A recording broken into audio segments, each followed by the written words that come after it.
Hi, my name is Leandro Facchinetti, and let's write some code together, shall we? What we have on the menu today is I don't actually know, but we do have a guest. Hi, Arya. Hello, how's it going? Excellent, and you? Good, I'm doing well. It's so nice to have you here finally. You are always active on the chat and with all these great suggestions for things we could do in Reaper, and we finally have you over here to actually write some code for Reaper together.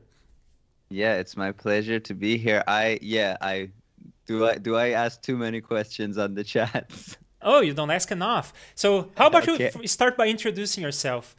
Who are sure. you and how did you get into Reaper? Okay, so I'm Arya and I primarily make like film music and do sound editing, like sound effects editing and sound design for films. I do my own music too.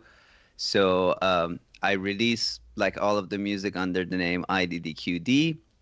So then I started making, Does it stand for yeah. anything?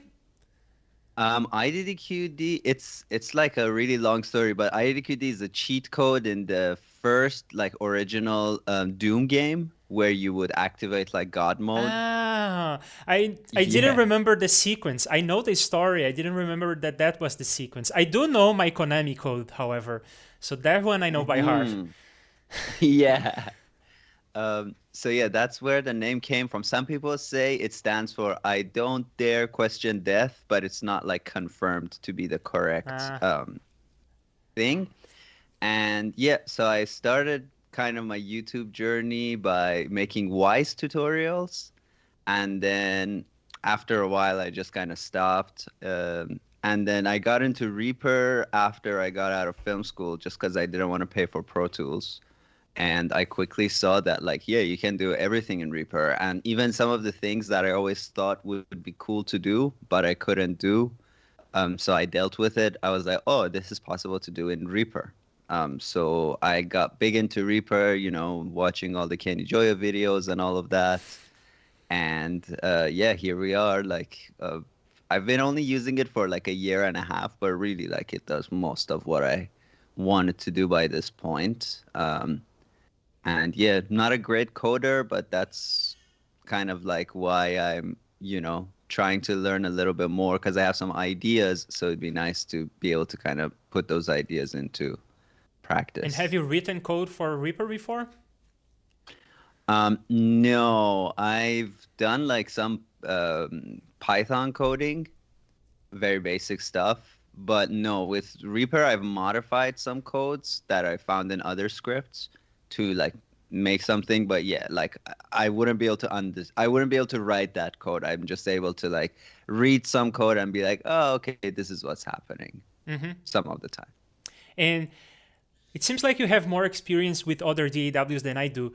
I Hmm. find Reaper special in the way that I can write code for it because I am a programmer at heart and I can solve all the Hmm. issues that I come across because I can write code for it. Is this also the case for other DAWs? I have some experience with things like um, Ableton Live, and you can do Hmm. some interesting things with Max for Live, but it's not the same. And then there are others like GarageBand, in which you have absolutely no control programmatically. Right. Yeah, so in Ableton, like with Max for Live, you can do any kind of audio coding that you want. But if you actually want to modify the way the DAW works or like make something for it easier, you can't access that bit of the code with Max for Live. So you can make like crazy random delays and stuff, but yeah, you can't like make some kind of editing operation go automatically. And then in Pro Tools is very kind of like strict with not sharing its code at all. And some people like break into it and try some things. The best thing for like Pro Tools, like, and this is years into Pro Tools being a thing, is like now there are programs where you can make your own macros, like just make your own hotkeys. Um, which is, for Reaper, just very basic stuff. And then other than that, I've used Logic. Logic's code is possible to modify to a certain extent, and you can set hotkeys and all of that. But again, like in terms of macros, you got to make macros in an external software. So with all that stuff, it was like always possible, but I think other than just being possible, things need to be easy for them to become popular, you know? Like if somebody needs to download three kind of programs and then have them all work together, that will never be like widely used. Um, so yeah, so Reaper definitely like takes this concept, I would say, up a notch. Um, yeah. All right, so it seems like you have some ideas. I also have some ideas of things I would like to create. So how about we talk Okay. about our ideas and then maybe select one to start working on it. Okay. So you go Do you want first. to tell me your idea? Okay, I go first. Yeah. So I have a few ideas. I just had like a new idea. I kind of write all my basic ideas down on a notepad. Um, so the idea I had today was like an undo filter. So, you know, normally in Reaper you can go to your undo history and you can like retrace your steps. It'd be nice to have like something where you can search through your undo states. So maybe like you messed something up with, you bypassed something and you don't know what it was. So you can search for bypass and you would see like what is the thing you most recently bypassed.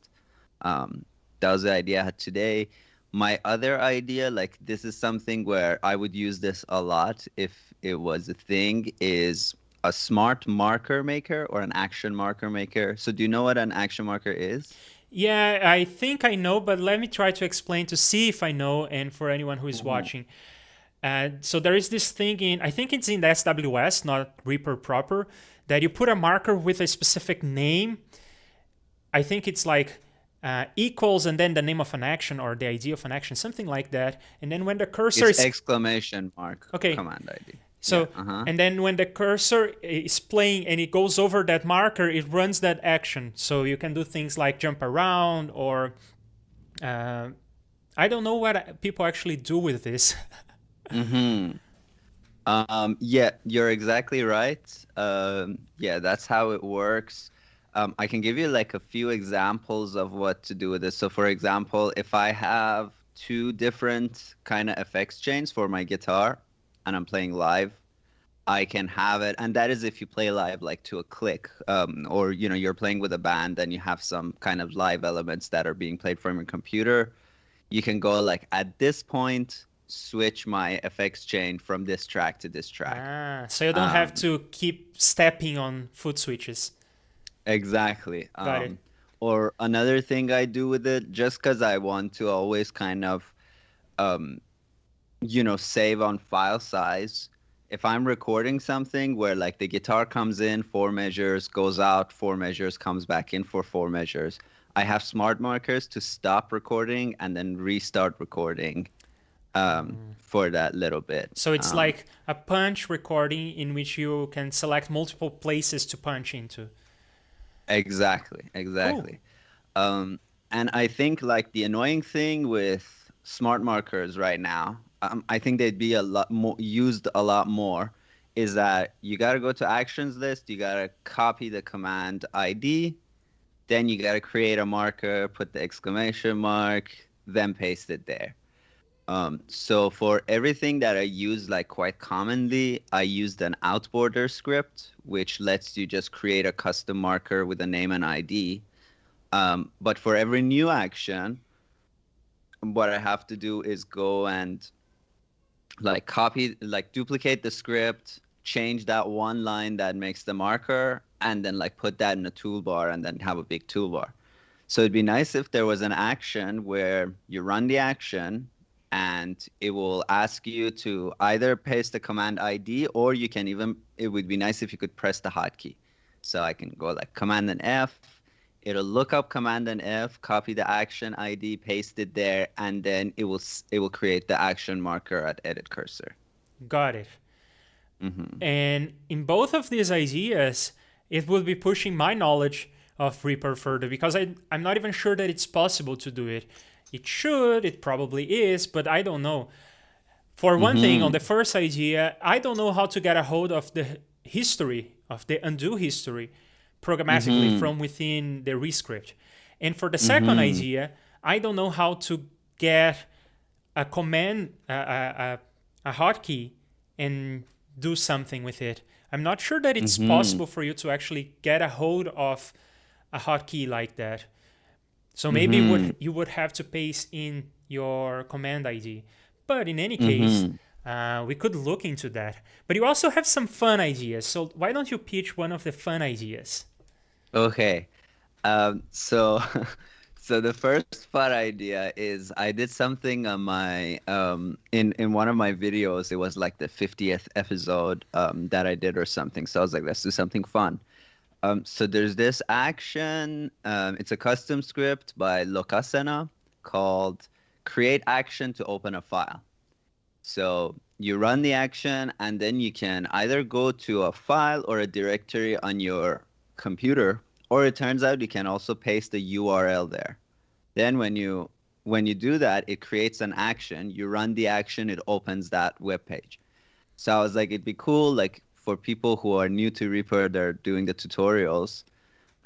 They can run this action and it will directly go to the search page of Kenny Joya's channel. And then from there, they want to learn from dynamic splits. They go dynamic split and they find it. And obviously, most people were like, geez, like, why would I do this when I already have an internet browser? I'm like, I don't know, it's fun. And then I was like, it would be really cool if you didn't have to do the searching in the URL, but instead, like, you run the action, type it into Reaper, and it would just do a YouTube search, like search YouTube for that, for tutorials on that.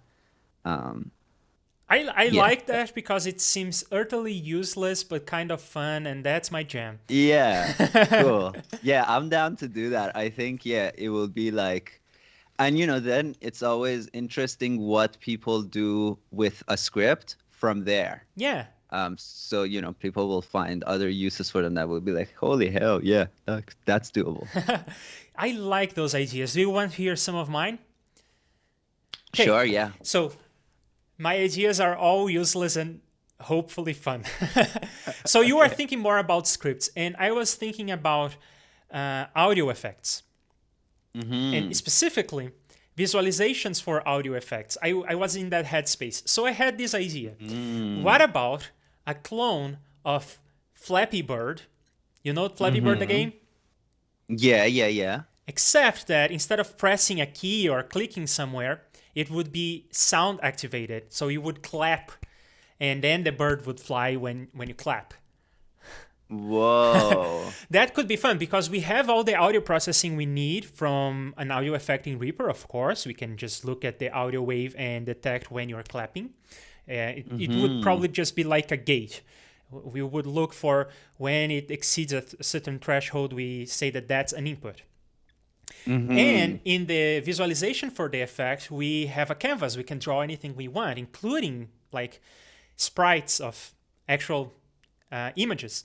So we could have PNGs of a bird and PNGs of the pipes, and then we could literally have a clone of Flappy Bird as an effect. And of course, it's probably useless. I mean, I don't see how it would change the audio coming out of this, but it could be fun. Like you are in the middle of this long session of, I don't know, editing drums, and you're tired out, and then you just pop this effect into somewhere and you start playing, and it can be fun. So, Yeah. and That is super fun. And actually, like, I don't know if you're practicing, because you can use any type of audio. You don't need to clap. So let's say I'm practicing like slap bass. yep. I can just like play this game and slap, and I don't know. Yeah, that sounds like a really fun idea. And I had other ideas of similar things you could do. So audio activated, but games. So I had this idea of like Breakout, that very old game. Um, Yeah. there is this pad that you move, and then there is this ball that you use it to break some bricks. Mm-hmm. So we could do that, except that to move the pad from left to right, you would use your voice. So it would be like ah ah ah Oh, ah ah ah. You know what I mean? cool. And of course, we would. Would that work with volume, or is it like so how does it know when I go So like is it tracking the it pitch could be and going tracking left the and right? volume, or it could be tracking the pitch, and then Mm-hmm. maybe you would have to like tune to your voice, to your Yeah. range. But finding the pitch of a piece of audio is something that I have never done. I have worked with audio with the levels, so I know how Mm-hmm. to detect if you're speaking more loudly. I use that in my auto mixer, but I don't know how Mm-hmm. to do pitch detection. It's probably something that we would have to like look at some other effect that has some sort of tuner of sorts and then modify it, because I have no idea how that works. I do know some of the theory behind it, but I have never coded it myself. So that would be an ambitious Mm-hmm. project probably, but it could be fun. Yeah. Yeah, very fun. I like both of these ideas, to be honest. Okay, so I know that there are some people here in the chat. So if you're watching this and you have a preference, you can vote. But other than that, do you have other ideas you want to pitch? Well, okay, so you said you mentioned kind of audio effects. I do have some audio effects ideas. So I'll tell you one of them. Um, so okay, so the initial kind of birth of the idea was from when I was a kid. I really liked the sound of the ping pong ball. It goes like tap, tap, tap, tap, tap, tap, Hmm. right?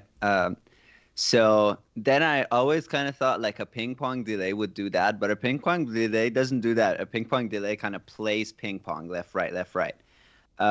But so in Max MSP, I wrote this delay where basically, like if you go tap, it goes,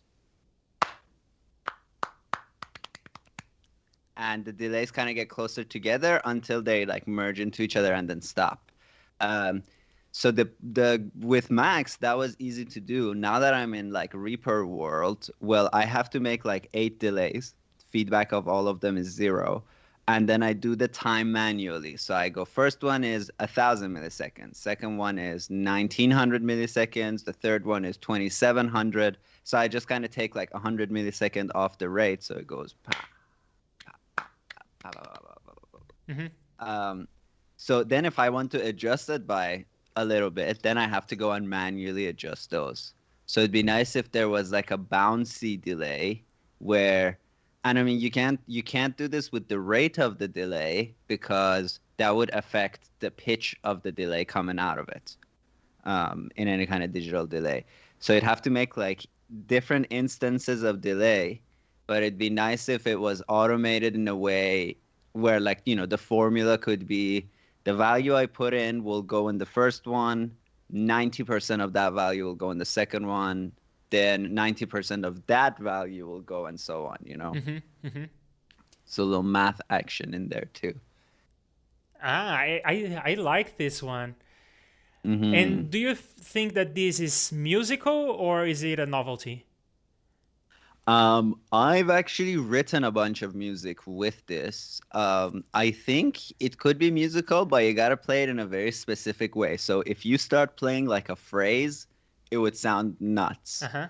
But if you just kind of like so like in the music I wrote with it, it's like they play just whole note chords, and this does that like bouncy thing, and then you go to the next Uh, chord. So you gotta really play with the delay. If you add the delay to anything, it will probably not work. You okay. know what I mean? So it's Yeah, yeah, by its nature, it's good at transients. It's not good at any sustaining sound. exactly. I like this. Okay, uh, I Mm, would like to start with something easy, so we have some instant okay. gratification and something that I think we can finish probably today. So Okay. I I vote that we do the search, the Kenny Joya search, because I think that would be Okay. relatively straightforward, and I think we would be able to finish it. And then we can Awesome. take on more ambitious projects. Sounds good. Yeah, I like this idea. Okay, so yeah, let's jump into the code. And what we have here is a shared session, so we are both able to see this. and we will be creating a new script, not a new audio effect, but a new script. So how do you want to sign your scripts? That's a good question. IDDQD maybe? Yeah, I guess, yeah. Okay. And should we call it like search Reaper Mania tutorial? Sure, yeah. And I guess we should put ellipses at the end of the name because it will pop up a screen. And then cool. .lua. Cool. So you said that you have some experience writing Python, but this is going to be your first time writing Lua from scratch, right? Yeah, that's for sure, yeah. So we are going to have a scenario here that I usually have, which is to have two editors open at the same time. We will have here Visual Studio Code because that's the one that we can share and we can see the code at the same time. But I also, of course, need to be able to run this from Reaper. So I will load this, new action load rescript, and then we have to find my folder here and then our script. And we will have the edit window here in Reaper open as well so that we are able to run it. And also because here we have some nice things like autocomplete that is unavailable in Visual Studio. And we will also have here the API help, which is essential because the API is huge. So yeah, it has all the info we need. Yep. So I know that the first thing we need is to get some user input. We need to have that text box. And there is something in here. It's like user GUI? Yes. Yeah, look, I think Locasana made it. No, there is. Oh, yeah, okay, get user inputs. But it comes with Reaper, this one. And as far as I can tell, this get user inputs is the only way for you to have a text box that the user can fill in. If you want anything fancier than that, then you have to write it yourself with blood. It is yeah, with blood, sweat, and tears. It is freaking complex to write graphical user interfaces in Reaper. There is like a 17-part tutorial in the forums teaching you how to do that. And I don't want to get there. I think it's easier if we just use this guy. Yeah.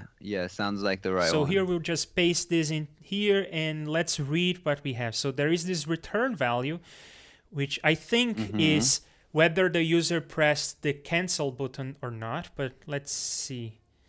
Nope. Apparently it's not documented. Oh, returns false if the user canceled the dialog. So that's exactly it. So we'll have a variable like continue because it will continue will be false if the person canceled the dialog. Cancels. And then this will be the returned value. So whatever the person wrote in the text box. So I guess this is our search. And then here we'll have a title that will be like search Reaper Mania tutorial. And then the number of inputs, I guess, will be just one, the search. And here we have to pass the captions that are the labels on the side of the text box. So I guess this can be empty, really. And then the return value CSV, that's a quirk of the Lua Reaper API. So the Reaper API comes in many flavors. You can write in Lua. You can write in EEL2, which is a language developed by the developers of Reaper. You can write in Python, or you can write in C and C++. These are very different languages. In some of these languages, it makes sense to pass as argument when you're calling a function something called a pointer. And then this pointer will be modified by the function. So whatever is working under the hood to make get user inputs work, that will point at, it will change your pointer to point at a result. So it's a weird way of returning a value. And this weird way of returning a value makes sense in languages like C and C++, but it does not make sense in a language like Lua, because in Lua you can literally just have multiple return values. So Right. when you're calling this from Lua, you don't pass this extra argument. You can pass a dummy value like empty string. It will not be used. It's just a dummy value, and it's necessary so that the get user inputs function looks more or less the same in all these languages.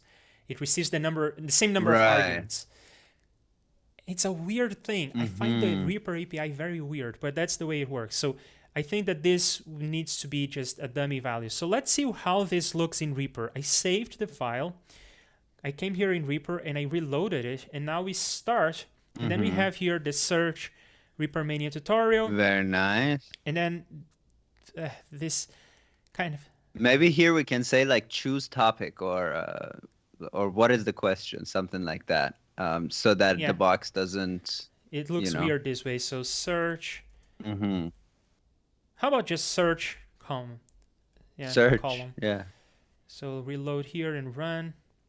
By the way, quick question about your older, like your point about Reaper using multiple kind of languages. So I guess from kind of like the user end, if I'm, at the stage where I am, where I usually just copy paste like scripts from different people and modify them, whenever you go, if it's only with Lua and .el scripts that I can actually open it up and read the code, right? If it's C++, I can't actually look at the code from inside Reaper, right? Like in the case of SWS. You are right, yes. Is that correct? So if you are in Lua, EEL, or Python, you can just look at the source. I haven't checked that you can look at the source using Reaper for Python, because I have never worked with a Python script in Reaper. I don't even have that configured. But it should be able to just show you the code, because Python is a language like Lua and EEL in the sense that the way you distribute your program is by distributing the source for the program. But when you are working with C and C++, you don't distribute your program by distributing the source. You compile the program into an executable, and you distribute the executable. And in many cases, I think that all the C and C++ extensions that I know of for Reaper, they are open source. So you're not able to just come to Reaper and click on a button and look at the source. No, that's not the case. But for instance, for SWS, you can go to GitHub and look at the source. So you can search here for open source, and then you go to the repository where there is the source code for SWS. So here we can see, for instance, some C and C++ code right here. That's actually C++. Cool. So maybe we were talking before about action markers or marker actions. How is it called? Action markers, yeah. Sometimes they call them smart markers.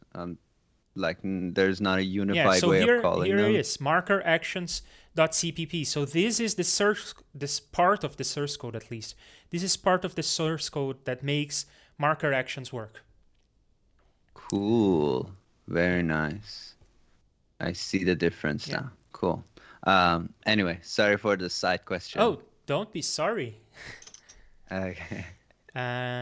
Yeah, and it seems like the marker actions is not that much code anyway. I mean, it's only in this folder and only these two files, and one of them is like 200 lines of code and the other is 30 lines of code, most of which is comments anyway. So this is surprisingly shorter than I was expecting.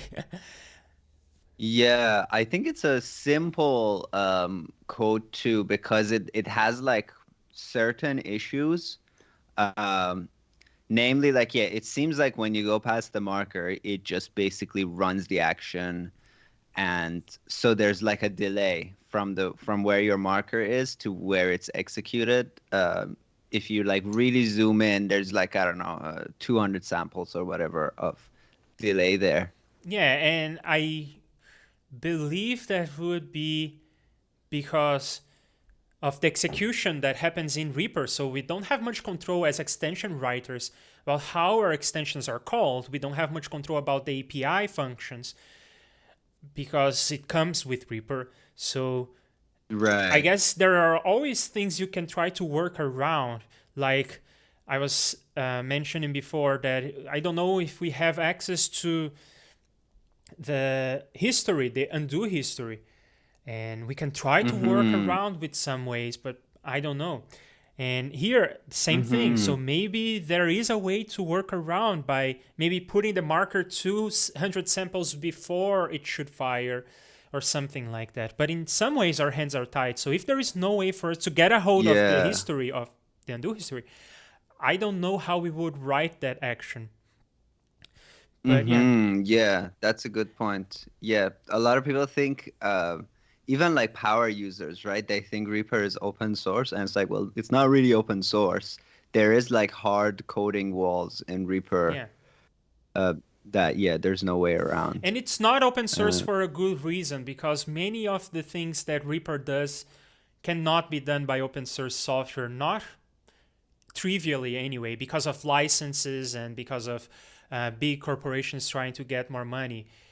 So Reaper allows you to use any kind of audio effect, for instance. It allows you to use audio units and VST version 2 and 3 and maybe other formats that I'm not even... Yeah, now even LV2, like, tons of stuff. And some of these, I think particularly VS2 or maybe VS3, I don't know, but one of these is proprietary. And if you want to support these kinds of plugins, you either have to pay some royalties or you cannot be open source, or there's some backstory there. I don't know exactly, but I remember there is this place where you can just ask questions to Justin, the main developer behind Reaper, and someone asked, why isn't Reaper open source? So much of Reaper is already open source. You can you can do all these sorts of audio processing in EEL. The whole EEL compiler and everything, that is all open source. And he was asked, why isn't Reaper itself open source? And his answer was, yeah, when you get everyone else in the industry to open up their stuff, I'll open up mine. Exactly. Yeah. All right. So, some people in the chat are saying, Brian the One says DX, which I guess is another plugin format. I have never heard of this one. Yeah. Old stuff. So yeah, it is what it is. Oh, and by the way, we were looking here at the code for marker actions, and it's using things like get cursor position, which is cool because we can also use the same API, get cursor position from Lua. So there are things that you can only do in C and C++ in Reaper. So the Lua API, the Python API, is more limited, but a lot of what you can do with C and C++ is the same as in Lua, like this one, which is trivial. It just gets your cursor position. So I guess what this is doing is it is looking at where the cursor is. Did it move over one of the markers? That sort of thing. Right. Again, sorry for all these side questions. You won't be able to use some from Lua. Like you can't take a little bit from Lua but then write the rest in like C++ or something, right? You can't really mix and match these two because of the way you compile them, You can right? to some extent. You can, for instance, use C to extend the Reaper API. So you can see here in the docs for the API that there are some functions that are defined in Reaper. They come with Reaper stock, but there are these extensions that were added by things like SWS. Right, so you could maybe, let's say that there is no way for us to get a hold of the undo history from Lua. Doesn't come with Reaper. We could write some C++ because maybe C++ has access to that because the C++ API is more powerful. So maybe we could write some C++ code that does that for us and that provides some API function that would be available to Lua. So you would be calling your C++ code from Lua. And of course, vice versa. You can also in C++ call an action. So your action could be written in Lua and you could be crossing that bridge. But there is a cost to Mm-hmm. crossing that bridge because it's more work, it's more complex. Right. So ideally, we would do everything in one language, unless you have a good reason Mm-hmm. not to. So, and this bit works the same as Python. Like if I write my own API function and put it in an action, then the user has to also download that third-party API function. Yeah. Or is it like I make it? Yeah. Okay, okay, cool, So cool. if you're writing Python, there is one extra requirement, which is to install a Python execution engine. You have to install Python on your machine. Lua, Mm-hmm. EEL, and C++, they all come with Reaper, but Python does Mm-hmm. not. So you have to install that separately. And also, if you have Mm-hmm. anything that extends Reaper, so maybe you have a third-party API that is written in C++, you have to ship that as well. Maybe you have, like in my Mm-hmm. scripts, the one that I developed most recently is this thing that explodes some multi-track video files, and that depends on FFmpeg.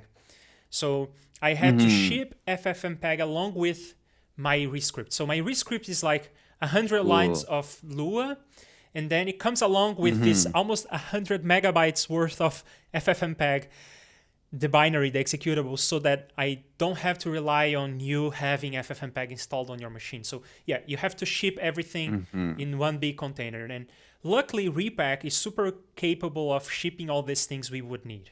So it can Mm-hmm. distribute native extensions, these third-party API functions. We could distribute something using Repack, and in fact, that's how. I saw the video you did on that. It's Yeah, awesome. so you can distribute web interfaces. You can distribute, of course, effects and rescripts and so on. Okay, so we have some questions here on the chat. Fotis and stuff. By the way, hi everyone on the chat. It's nice to have you over. Oh, Bayan the one. Very cool Yeah. fella. So Fotis and stuff says, I installed Cakewalk just so I could use DX plugins via Reaper. Okay, and how about Realm GUI? Have you used that? No, I have not. I have never heard of this. What is it? Realm GUI. Maybe I need to put Reaper in the search? Okay. Oh, yeah, yeah, yeah, yeah. Well, I mean, I've seen scripts that use it. Okay, so I wouldn't know how to make sense of it. Like MPL uses this a lot for like the learn function and other things. maybe is it Very one of cool. those? I think there are a few of these. They are like these libraries for graphical user interfaces, and then it, as I said before, writing a graphical user interface in a rescript is painful, and some of these libraries abstract away these difficulties. I looked into some of these and I was like, oh, this is amazing, but I never really saw a use for them. Maybe the script we are writing could benefit from one of these, but I think it's so simple. We just want one input box. For this one, So I think for yeah. this one we can get Yeah, away with this one. exactly. Yeah. Okay, and then Fotis and stuff says it was created by the creator of Repack, so C Philon, and some JS effects like oh, okay. That's interesting. So JS effects use Python. I didn't know that was possible.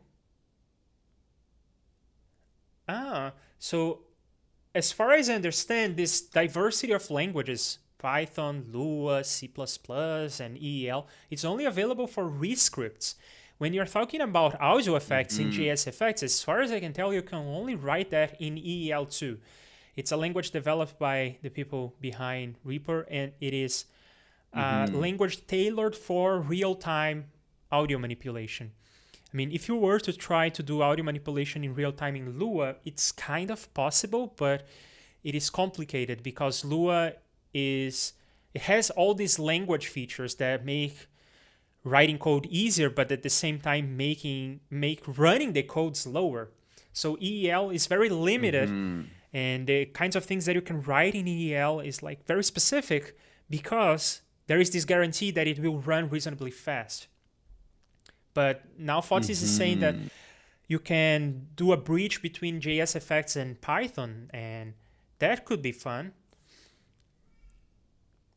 But I have never used it. And even the graphical user interfaces, you have to write in EEL2 when you're doing an audio effect.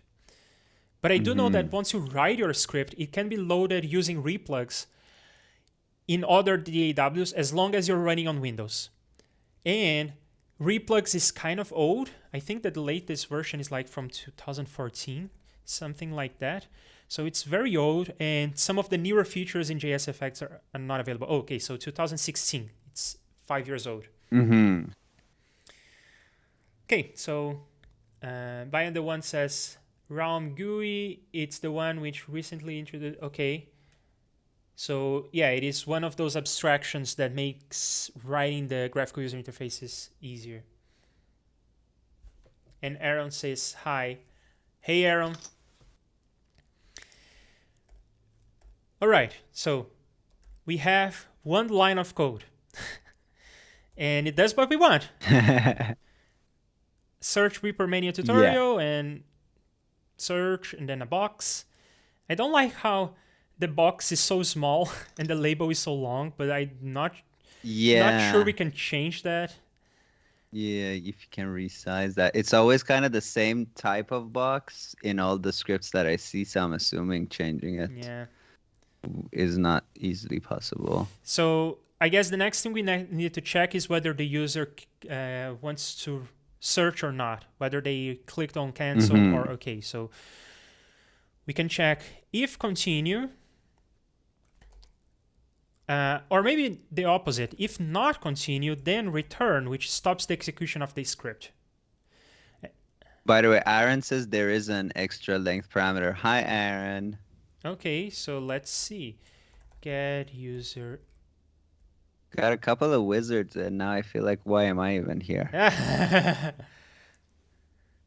Okay. Oh, okay. That's nice. You can supply special extra information. It's behind our faces. Let me scroll. You can supply special extra information via additional caption fields. So this caption CSV, it is this string right here. And we can put some extra fields like extra width to increase the text field width and separator. But we don't need to change the separator because there is only one. So I don't know what the width should be, like maybe 50. How does that look? Okay, looks better. So how about we go like 100? Yeah, way better. We got the space for that. Okay, I'm okay with that. Yeah, looks good. And Aaron was pasting on the chat the line that we should have written. Thank you. Aaron's a wizard. We're in the presence of greatness. Yeah, so we will learn. Okay, so to prove that this if statement is doing what it's supposed to, how about we write a line that writes something, that shows something? So we'll go here to REAPER real quick because I need autocomplete for this one, but we can use MB, that stands for message box. Or maybe even show console log, because this is just for debugging. So show console message of hello. And we should see this if we click on OK, but we should not see it if we click on cancel. Okay, so this line is doing what's supposed to. It is stopping the execution. And then we should also stop the execution if the search is empty, right? If you do something like this, we don't want to proceed. Right. So if you want to say like, please say something. Yeah, so if not continue or search is equal to the empty string, then we don't show hello. We don't continue running the script. And whatever else you type, like maybe a space, then you continue running the script. Now, the next part is we need to open the YouTube search. So we have many people more knowledgeable than I am here. How do you do that? How do you open a browser? I know that you can go to the command line. So we could go that route. And it's possible, for instance, on the command line here on my Mac, I can say something like open app and then Google Chrome. I think that works. I can show you the script that Locasana has. Okay, that's helpful. So yeah, Google Chrome just opened. So we could do that. But maybe there is a better way of doing it.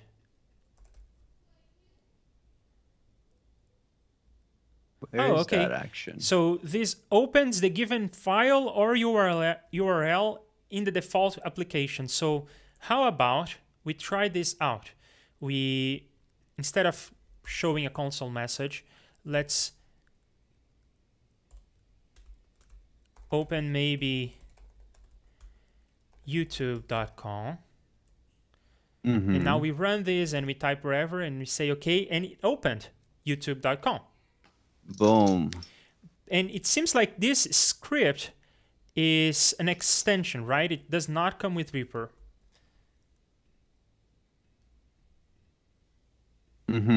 So to check for that, CF shows you that it's an extension? yeah, I think that CF is... Oh, it's Cphilion. Yeah, exactly.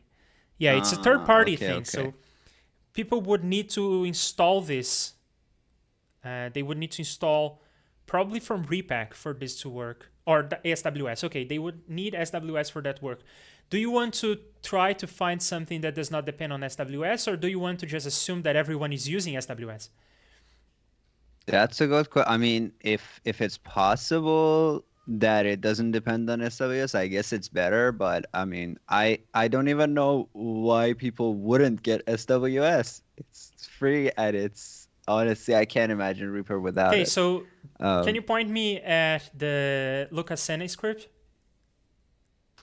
Sure. I was trying to find it and somehow it didn't show up in my search. Let me just jump into my Reaper here.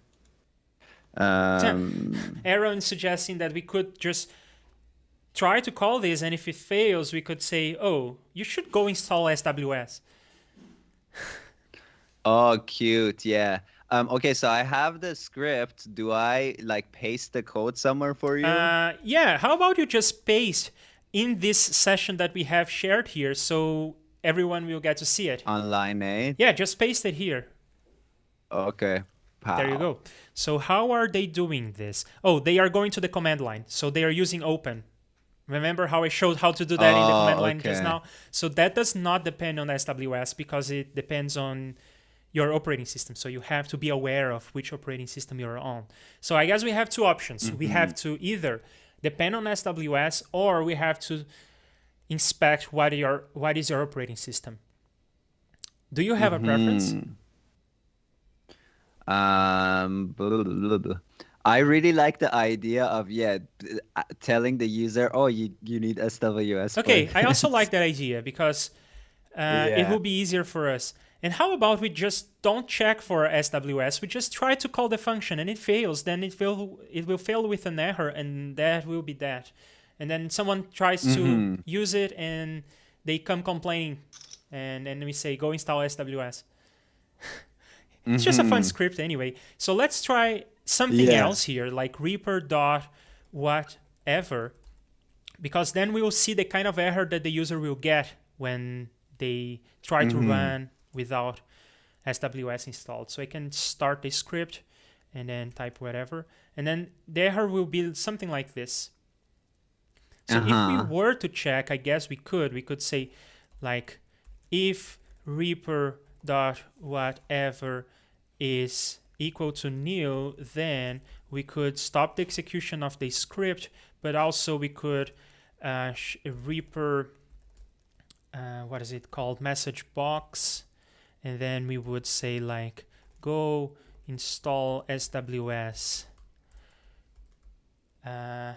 crawl crawl out of the dark ages, says Aaron.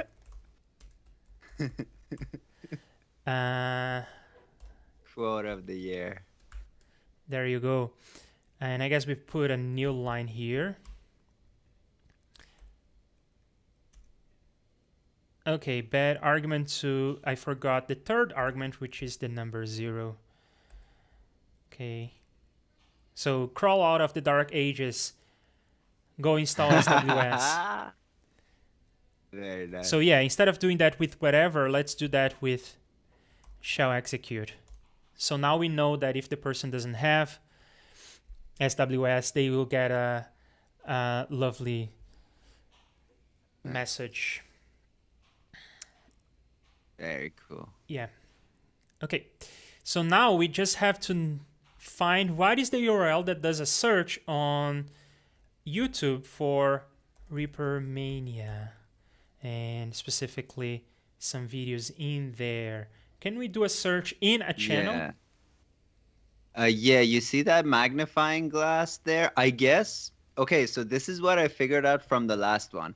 There's no specific page, like you can click on that magnifying glass and search there. But if you open this page that you're on right now, your basically this text box where you search inside will be active. Okay. We should test that because it could also be, I don't know, it could be just one browser or the other. So let's. But I think if you open this page, it'll be on the right place. Like so in the you're right saying place. I just search for MIDI here, and it will search MIDI in that channel? Yeah, give it a go. Yeah.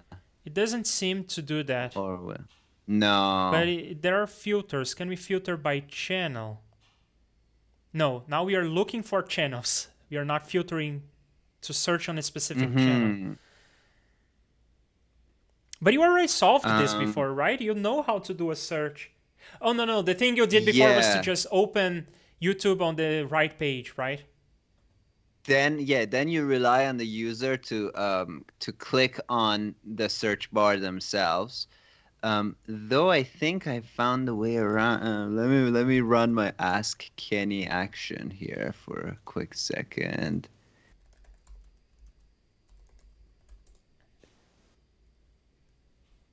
Oh, okay, yeah. Yeah, no, mine relies on the user to click there. Ooh, okay, I have an idea. But am I missing something? So, is there some way I could have searched here that would... Oh, you are talking about this magnifying... Okay. Oh, okay. I was looking at this one, not the right one. That search is within the channel, the one you're on, but it's not on there by default. But there you go. Here, that's what we need. That's the URL we need to open. We just need to paste this here, and... Oh, okay, there you go. And instead of the query being that, we would paste in your search instead. So I am running the action now, and I can search for something like MIDI, and click on OK, and then it will search for just MIDI, see? Beautiful. So let's see. Okay, I'm closing everything. Let's try this again. So what do you learn? What do you want to learn about? Let's go dynamic split. I think that is an excellent scenario because I think it will show us a problem. So dynamic space split. Okay. So you see it didn't even do anything? That's kind of weird. Because of the space? I think so. So let's see. Dynamic plus split. That works. So the problem is URLs, they follow this specific format. For instance, every space is replaced with a plus or with a percent sign 20. And things like probably like a slash will be replaced with percent 2f. So we need to do all these replacements for the thing to work. And we can do that in Lua very easily. We can say, I'm going to break the lines here so everyone can see what I'm typing. So search will actually be string replace, or actually it's not replace, it's gsub for global substitution. So we'll do a global substitution on the search where we look for every occurrence of a space and replace it with an occurrence of, I think it was percent 20, right? Yeah, %20 and then %2f was Yeah, forward so we slash. start with this one and then save, and then we can try dynamic split. And let me make sure that the browser is not open with that tab already. So yeah, everything that I have open in my computer is in front of me, and none of these are a YouTube tab. So I click on OK, Mm-hmm. and invalid capture index. Okay, so percent has a special meaning in the substitution string. So now we have to escape the percent with another percent. So now this means literally the character percent. Oh, okay. 2% mean Yes. percent. And just 1% is Interesting. something that you can like, it's not something we are doing here, but in your lookup string, we are looking for a space, but you could be looking up for a more sophisticated pattern, and then you could get parts of the thing you matched. So you could like break the Mm-hmm. match into pieces and grab these pieces using %1, %2, and so on. And then it was Oh, trying to okay, look for okay. %20, which was not in the string, and then it failed. Now we can look for dynamic Okay. split. Okay. And it opened Reaper Mania dynamic split. Boom. Oh, we should get Kenny Joya to 100,000K subscribers by some point.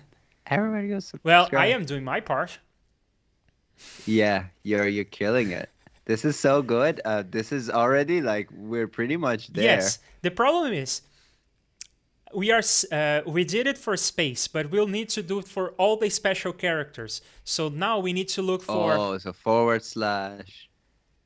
uh, so by the one saying %s would do all the kinds of spaces, because there is literally the space, but there is also a tab, there is neoline, there is all sorts of space-like characters you could write. But I think what I'm gonna do instead is URL encode. What we want is to look for all the characters that need to be encoded. Hopefully there are Mm-hmm. only a few of them. Or maybe even better, URL encode Lua, so maybe we can copy and paste some code. Yeah, so here it is. I love copying and Yeah, pasting. let's copy and paste and then try to make sense of this. So I guess I'll do this in Visual Studio Code now. And I'll put this on the top as like auxiliary functions. So we have here a char to hex function that will, okay, it will convert. Convert them to hexadecimal. Yeah, so it seems like the way you encode something for an URL is you take that character, convert it into its representation with a number, because in a computer everything is ones and zeros, so everything is represented with a number by the end of the day. So we are converting that letter into its corresponding number by using Lua here, string.byte. So this char to hex is a function that I assume, so we will use here Reaper show console message to understand what this is doing, but I suppose that if you call char to x with, for instance, a space, it will return %20.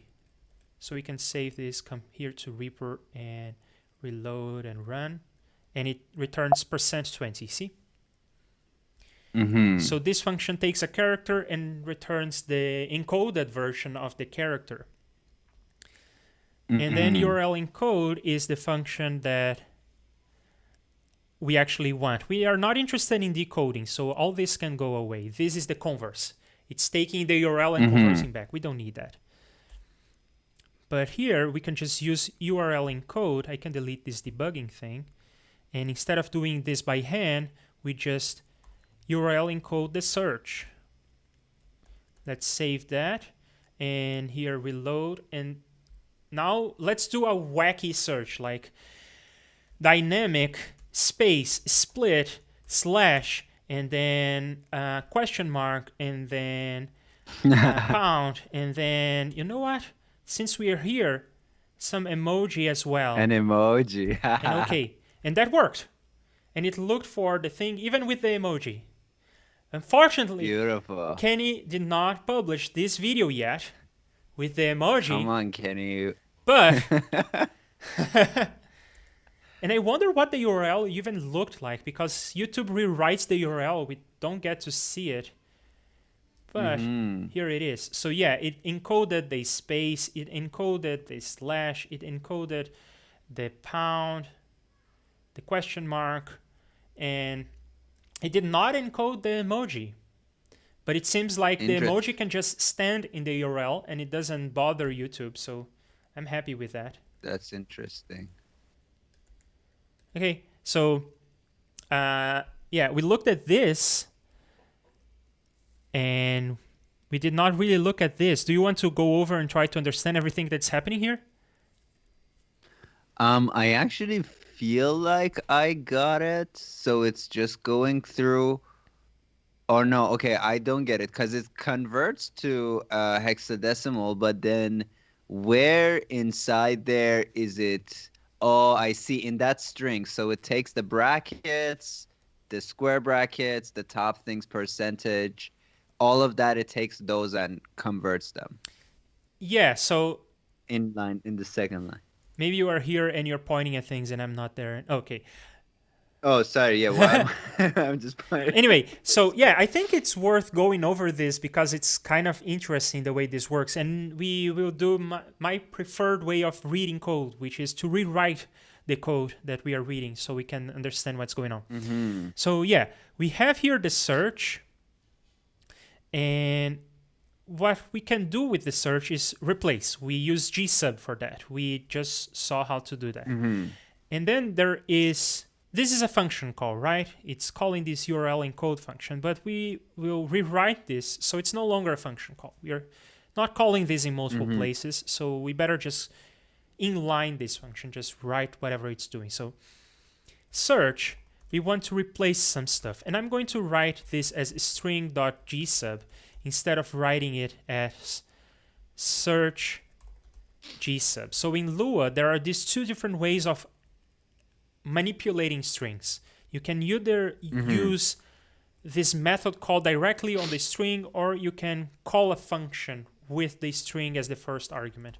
And I prefer this second format. It's the format that is used mostly in the Programming in Lua book, and I find it more readable. I like this better. It also matches the Reaper API better. So we will do a global substitution off. So there are three substitutions going on here. Let's look at them in turn. This first one is replacing any occurrence of a new line. So a new line is when you press return or enter, and it's represented with \n. N stands for new line. But in this search box that we are opening with get user inputs, you cannot do a new line, I don't think. I mean, let's run this real quick, but I don't think it's possible. I think if you hit enter, it usually just kind of executes the search. Yes, if you hit enter, it behaves as clicking on OK. So a new line is impossible to write. So we don't need to take that in account. Next, it's doing a super fancy thing here. So let's go. This is the main line that we want to look at. Okay, so this is super interesting.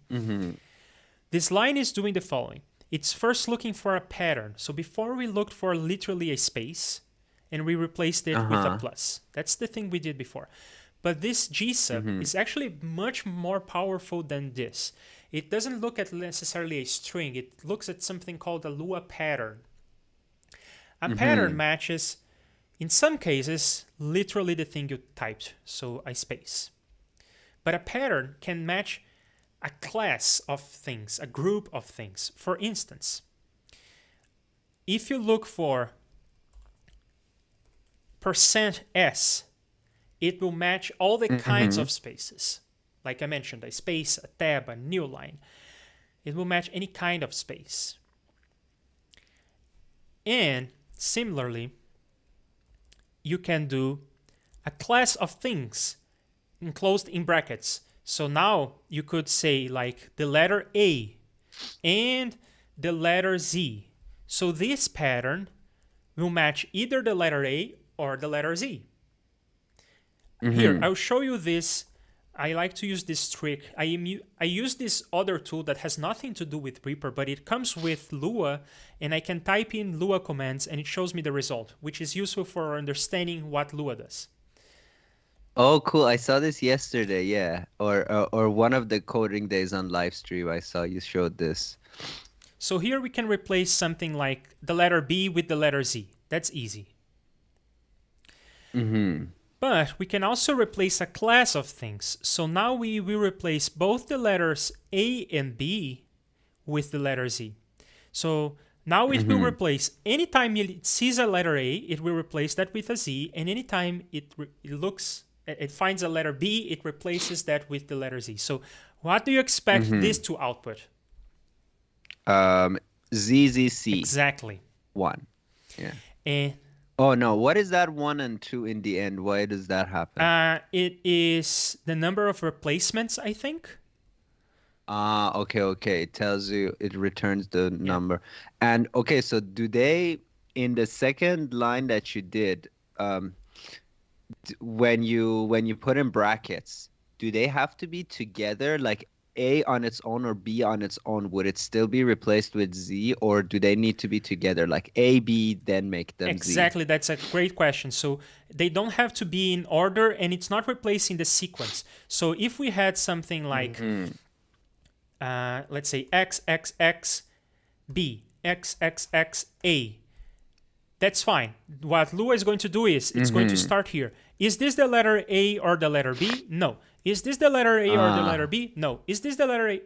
And then it will replace only when it matches. So here we have the output as X, X, X, Z, X, X, X, X, Z. So that is a Lua pattern. Okay.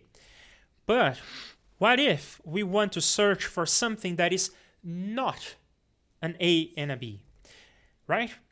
In that case, we would have to say all of the alphabet except for A and B. Oh, but also we have to put all punctuation. Oh, also we have to remember all the emoji. And all the numbers. And all the numbers too, yeah. And the kinds of spaces, so a space, a tab, and so forth. That will take a while. It will be long. Yeah. So what if instead we do another Lua pattern that is not A or B? So now anything that is not an A or an B will be replaced with a Z, but A and B will be preserved. See? X's were replaced with Z's, but B and A were preserved. Okay, now let's put the two things we learned together. So we can do groups of things, and we can negate groups of things. Can we negate something like everything that is not a space? So now we have some spaces here in the search string. Everything that is not a space will be replaced with the letter Z, but the spaces will be preserved. Look at that. Oh, sleepy. So now, is there another pattern that matches like all the letters in the alphabet, and maybe the digits, and maybe the capital letters, but not everything else? We had %S for spaces. Is that a pattern that would give us the letters? Yes, there is. It is the W pattern. It stands for word. Oh, cool.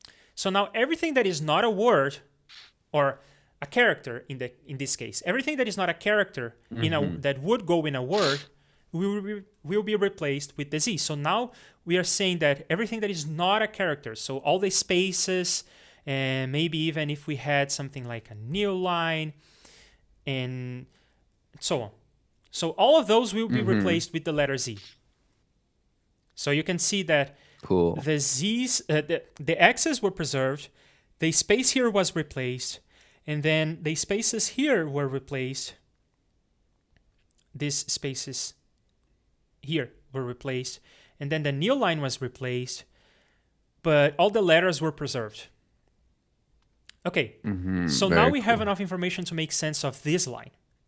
Because what it is doing is it's using this character group, and it's saying not a word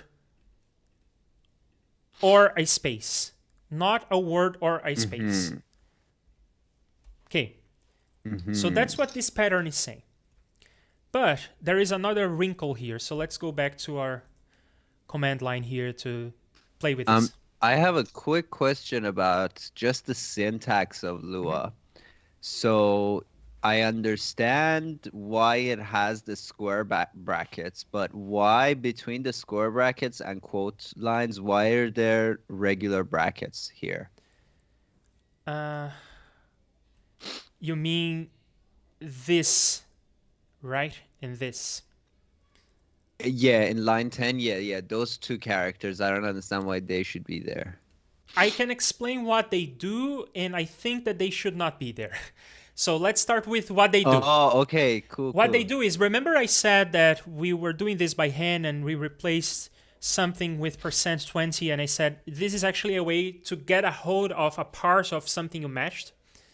The way you say, I care about this part of what I'm matching is with parentheses or brackets. So you can say, I want to match, for instance, let's see if I can do this on the command line real quick. So let's simplify. We'll do a global substitution of A, B, C, and or maybe A, B, C, D, whatever. And we are now A, B, C, D, E. We are looking for B, C, D, but I actually just care about the C part.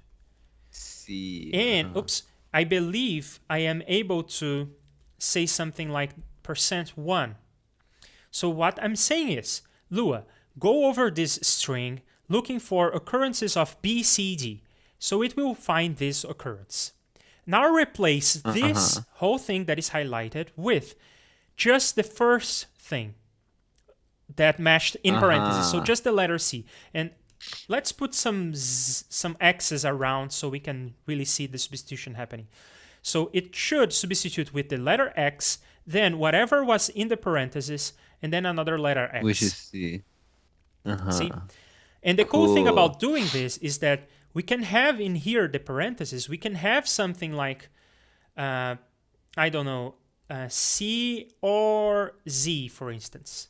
So it matches this, but even if we come here and we do this, it preserves the letter that was there. Cool. This %1 is special because it preserves whatever it matched. And in this case, the match is obvious. It is the letter C, but in this case, the match is not obvious. It could be C, it could be Z. It could be Z. Yeah. And so Tormi Van Koo says hi. And Diane one says another capture. Yeah, the name of this thing in parentheses is capture. Cool.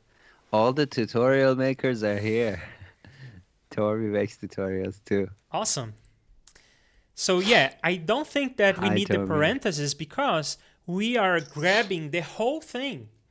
So what's the point? I don't think that we need this parentheses. But before we determine... Right, it's not special to us. Yeah, before we determine whether we need the parentheses, let's look at what is happening here. So in all our examples, what we did is we literally said, this is the string I'm acting on, this is the string I'm looking for, or the pattern I'm looking for. But this is literally the string that I want to replace with. Or it's a special kind of string because it has these placeholders, but it's a string, literally. But what if we want to run a function? Which is the case. In our code, we want to run a function that will convert a certain character into its numeric representation and so forth. So we want to run a function with this. Well, you can, instead of passing a string, you can pass a function.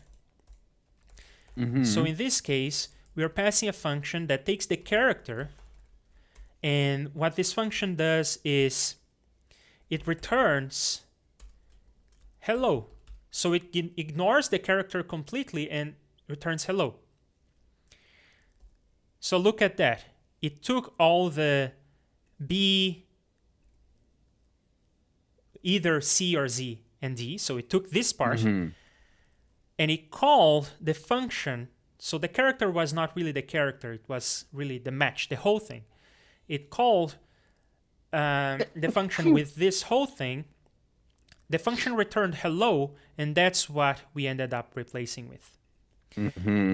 Oh, hello, E. Cool. So this is not really the character, it's the match. And let's see what the match looks like. I can do... what can I do to print something? I wonder if I can print match. No. I don't remember how to print something here. Okay, you just say print. So now the match is just the letter Z, which was the thing in parentheses. What if we remove the parentheses? Do we get a hold of B, Z, D? Yes, we do. So the parentheses were superfluous in that case. Okay, let's put everything together. So we know that this char to hex function is only used in this case. So we can put it right here. This is still working. We also determined that we don't need the parentheses and that we don't need this line. Right. So I believe that this is a working version of the script. Let's go to Reaper and reload and rerun. And now what do you want to look for? Let's do this time audio to MIDI. Okay, and I want to make sure that I don't have any tabs open. We really are using the action, okay? So, okay. No tricks. Audio to MIDI. Okay. Boom. Very nice. Next, we know that when we are calling URL in code, URL is never new. We are only calling it once here. The search is not new, so we can get rid of this part. And we got rid of the parentheses. They really were unnecessary. And we are using the string sub instead of that, so we can replace this like so.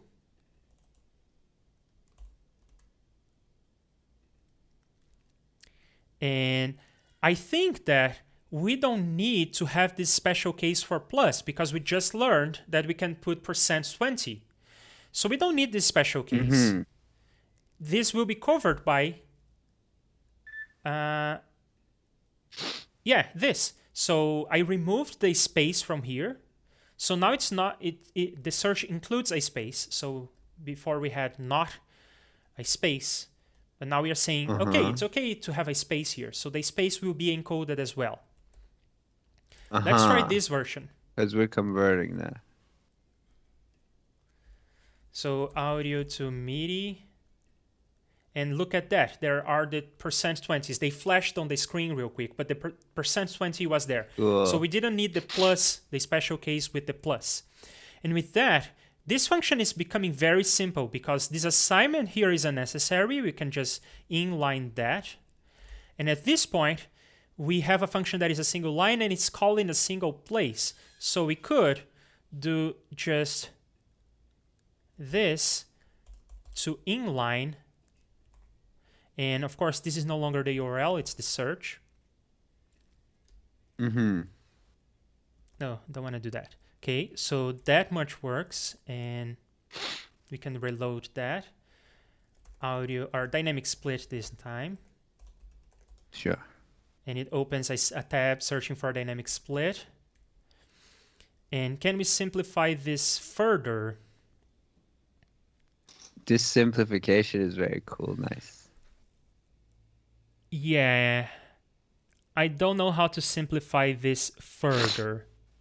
But let's look at what this string format is doing. So we already learned that string.byte returns the number that represents a character. So we can come here to our tests real quick, and we can do something like string.byte of the letter H, for instance, or even space. That's interesting. I was expecting this to return 20, but it seems like there is more tricks going on. So yeah, this returns the number that represents a character.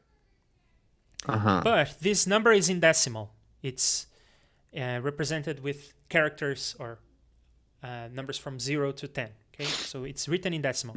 But apparently we want to have this in hexadecimal. So let's convert 32 decimal in hex to check that it really is hexadecimal 20. So we want to convert this to hexadecimal. So let's look at the string format. String byte returns a number. But we want to have this as a string by the end of the day, and we want this string to follow a certain format. First, this, as we learned before, represents literally a percent, because percent is part of what we want to output. And then there is this percent that starts a format. So this is going to be special. The format is, we want to, first of all, write this string in hexadecimal. So let's go over to Hammerspoon and test this out. So we have... There was a bit of code in where we grabbed the URL encoder. I thought there's a bit of code in there that does the conversion to hexadecimal. Yes, it is doing the conversion to hexadecimal right here. Let's look at how it's doing that. So first of all, we want a percent. So this outputs literally a percent. Next, we want to take this number, which we know to be the number 32, and we want to print it, so percent, and we want to print it as hexadecimal, so we put X there. This prints the number in hexadecimal. We could have printed it in decimal, but we want to print it in hexadecimal. So this D and capital X are special letters that are recognized by string format in Lua. Cool. And this outputs in hexadecimal. Now the next part of the trick is, what happens if my number is like the number 1? Then I don't want to print the number 1. I want to print 0, 1. Here, I will show you. So what if my number is the number 1? I don't want to print %1. I want to print 0, 1. I always want this to have the length of 2. 2 characters. So the way I can do that is by saying, pad this so that it is too long, that its length is always 2, and pad it with the number 0. So now it prints that. We could pad with other things, I guess. We could pad with, not that. Can we pad with like the number 1? No, doesn't work that way. So it only pads with the number 0. But that's the one we wanted anyway, so that's fine. So this weird string is saying, print a literal percent, and then print the number in hexadecimal. I always want it to be too long, pad with a 0 to the left. And that's what we end up with. So if we give it the number 32, it prints %20, which is what we need. It would have taken us a long time to figure this one out if it wasn't for copying and pasting this code. Right. But yeah, that's the magic string we want here. That's the magic string we want there. And we can get rid of this comment. And then the last thing I want to do before we call this a day is, there is this Visual Studio Code extension that formats Lua code. Where is it? This guy. And it produces code that I find very weird to look at.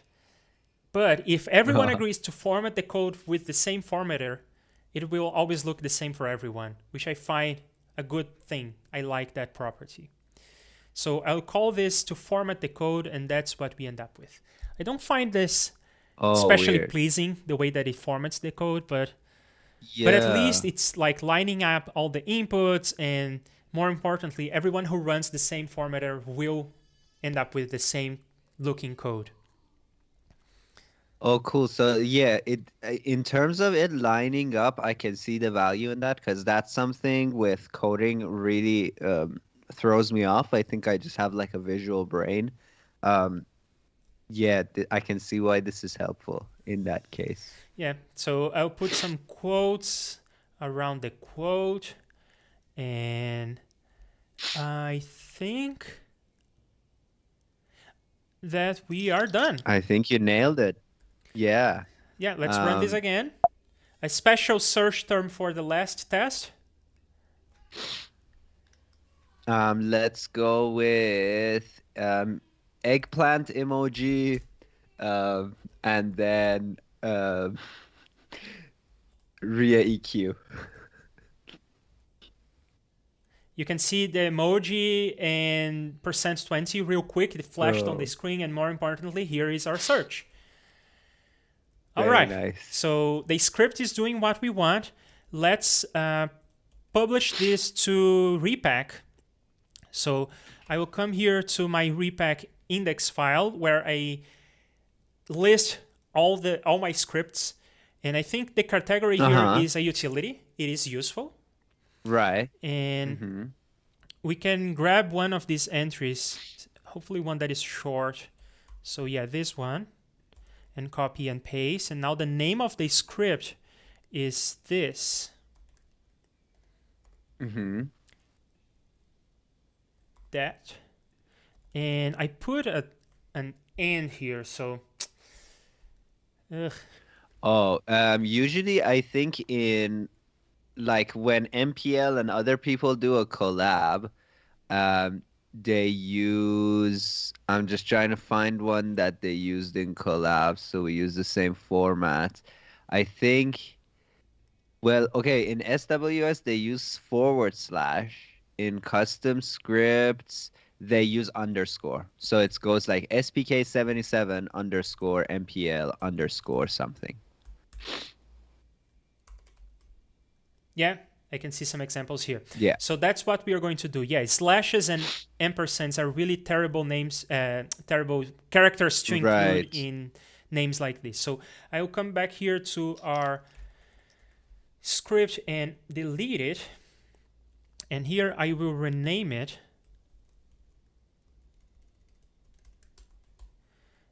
And that's better. And here it will be underscore.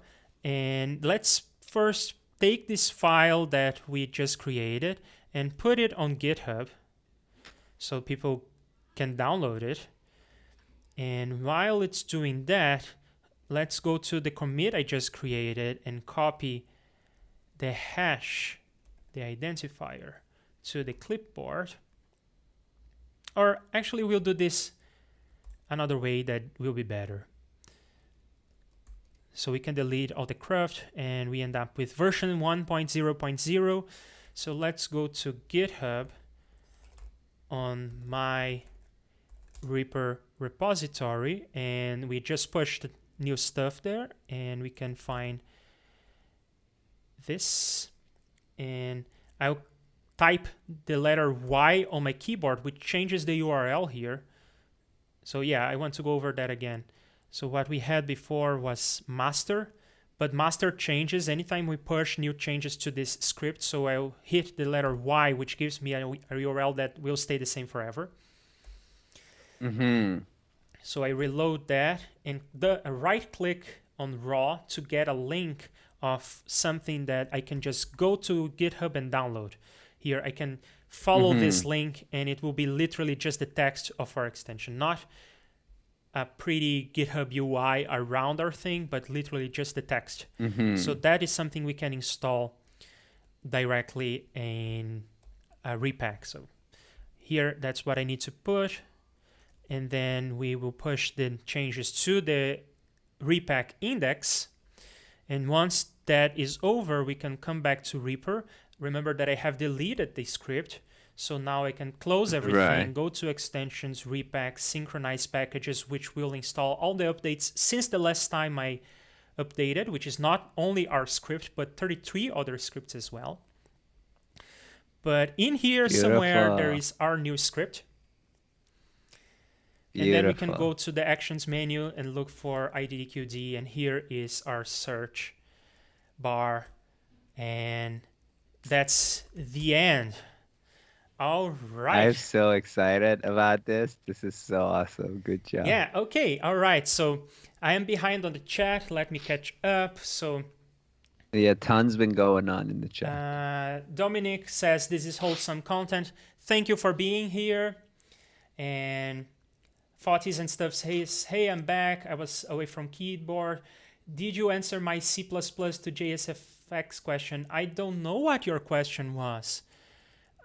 The question is further up. He says, I found the GitHub transpiler. However, would the opposite be possible, porting C++ VSTs to JSFX without user interface?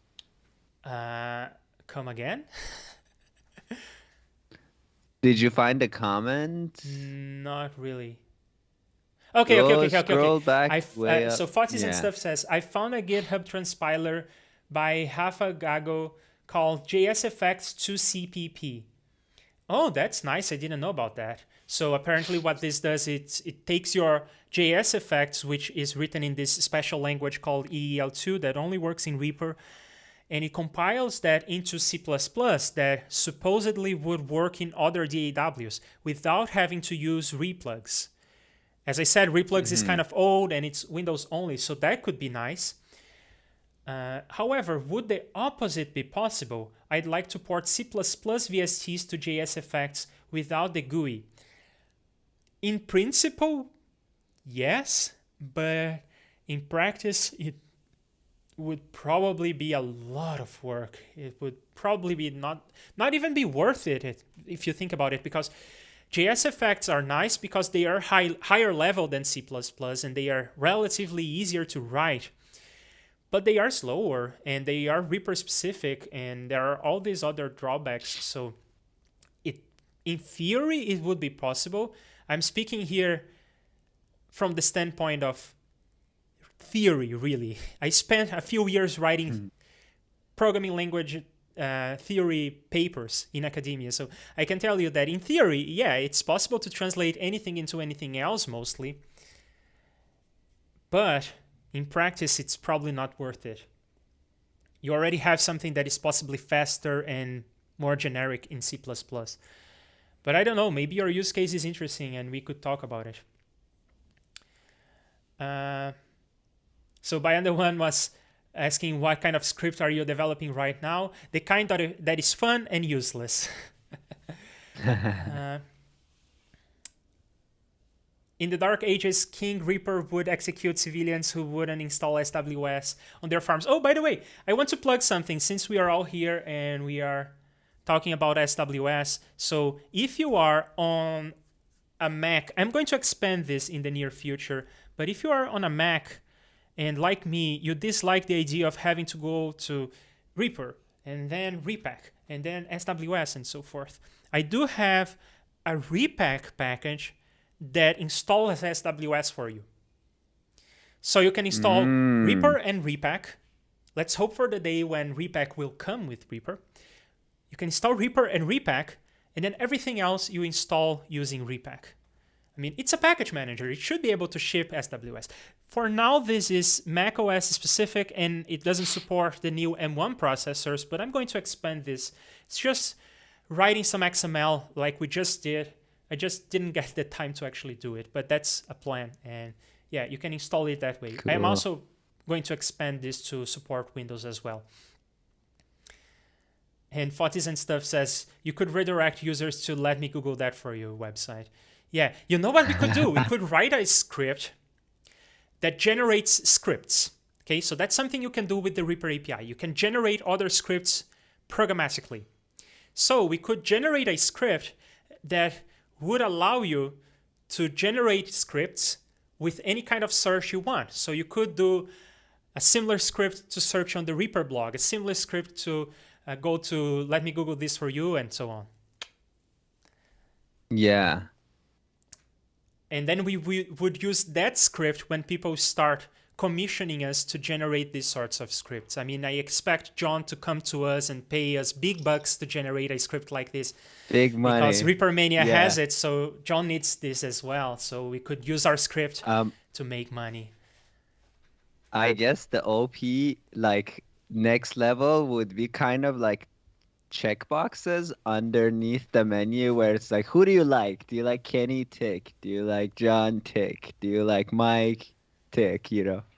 Do you like Arya? Untick. Okay, and okay, so where am I here on the chat? Kenny Jaya should be watching this. I think so.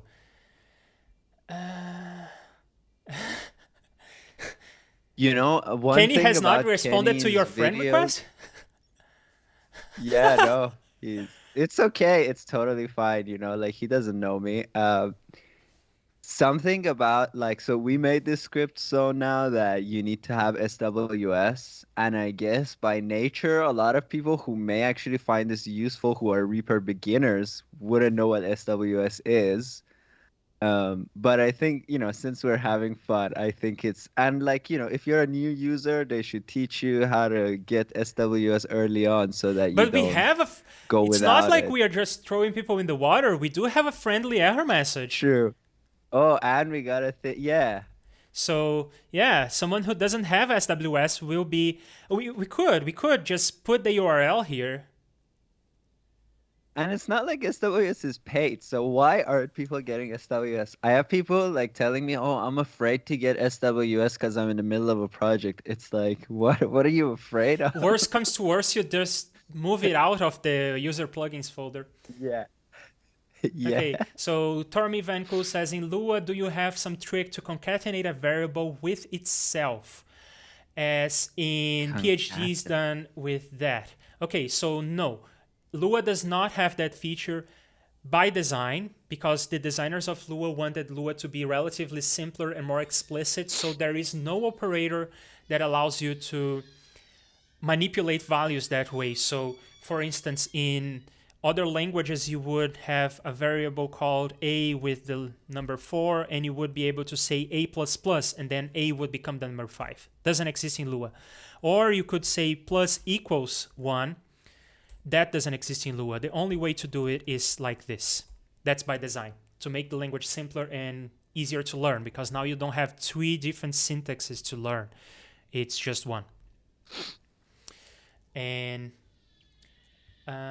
Fotis and stuff says the advantage of JS effects is that I can type exact values for parameters, but VST is locked to specific values. In Reaper, you probably looked into this, but You can extend the parameters and you can set their stepwise things, like stepwise increments. yeah, so let's load some VST like recomp. You can use the UI, but you can also use this version, and but you cannot type, and you cannot go out of range, because in JS effects you can always go into the box and type like 10,000 milliseconds, which is out of range, and then the JS effects may do something or it may blow up, but here you cannot. So yeah, I see the advantage of using JS effects in this context, but yeah, writing a translator from C++ to JS effects is way out of my league. Awesome package manager, great job. I did generate a script that generates scripts. I also have made a tutorial for it. Awesome. It's called Program Runner. You find it on my Rescript repository on GitHub. Awesome. Yeah, we should be using it. Okay. All right. I think we nailed it. I think we did it.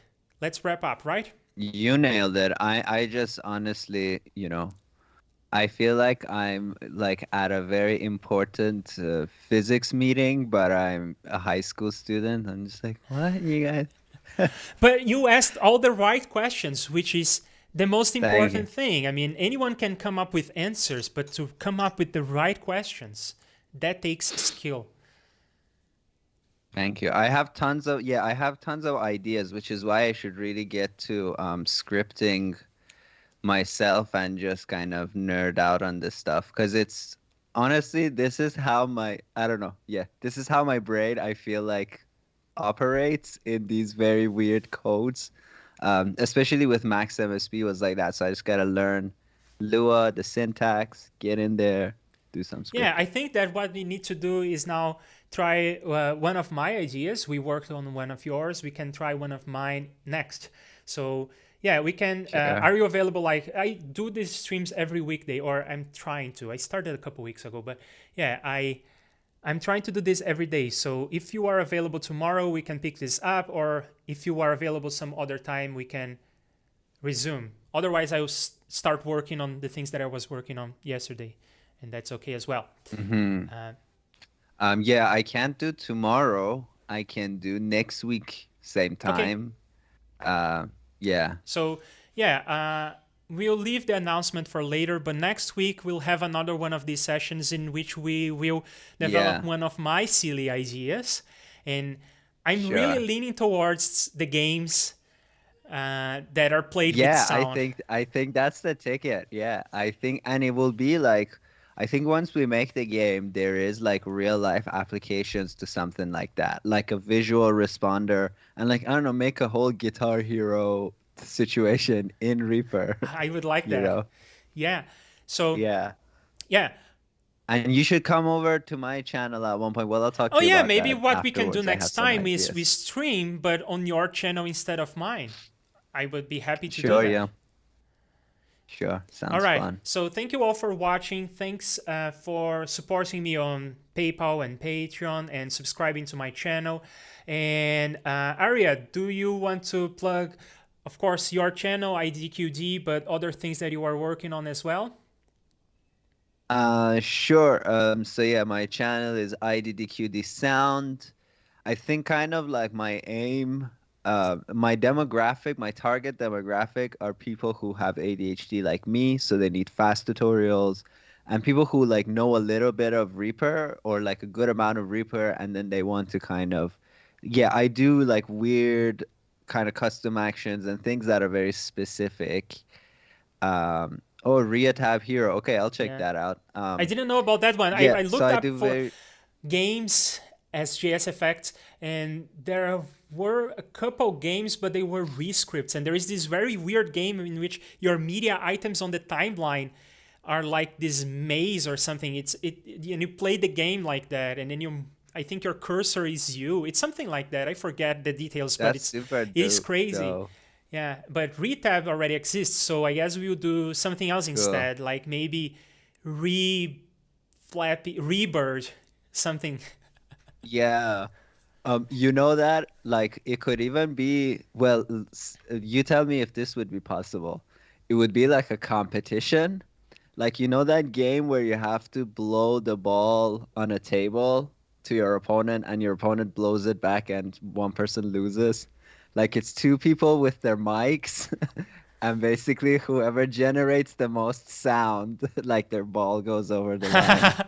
But the other person like negates it and it's like That is fun because it really is more like it's not just you're clapping instead of pressing a button. No, it is literally something that you have to do to win the game.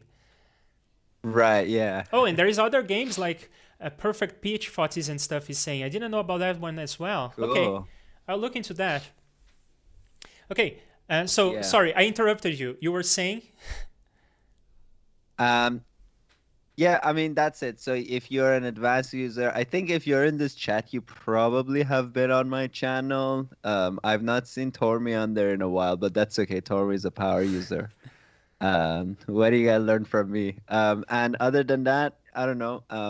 I have given up on music, so whatever, man. But I am making a new album, so when that comes out, that'll probably be on my channel too. And yeah, that's Oh, it. all right. So here's something else that I want to do. For all of you who are in the chat and you know a lot about Reaper and about programming because you fixed some of our mistakes and you also gave us some of the lines we should have written. So you know a lot. Here's what you can do if you want to join us in the call.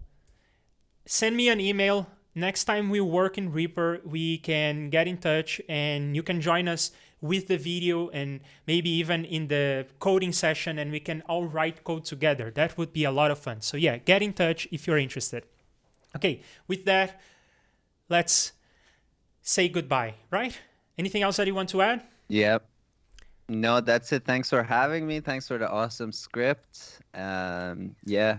Yeah, and we should do this again next week or whenever you have time. I'm always happy to be on. Okay, so yeah, thank you very much for being here. It was a lot of fun. Thank you for the idea for the script, and thank you for asking all the right questions and for coming along for the ride. And yeah, see you next time on your channel. Bye. Adios.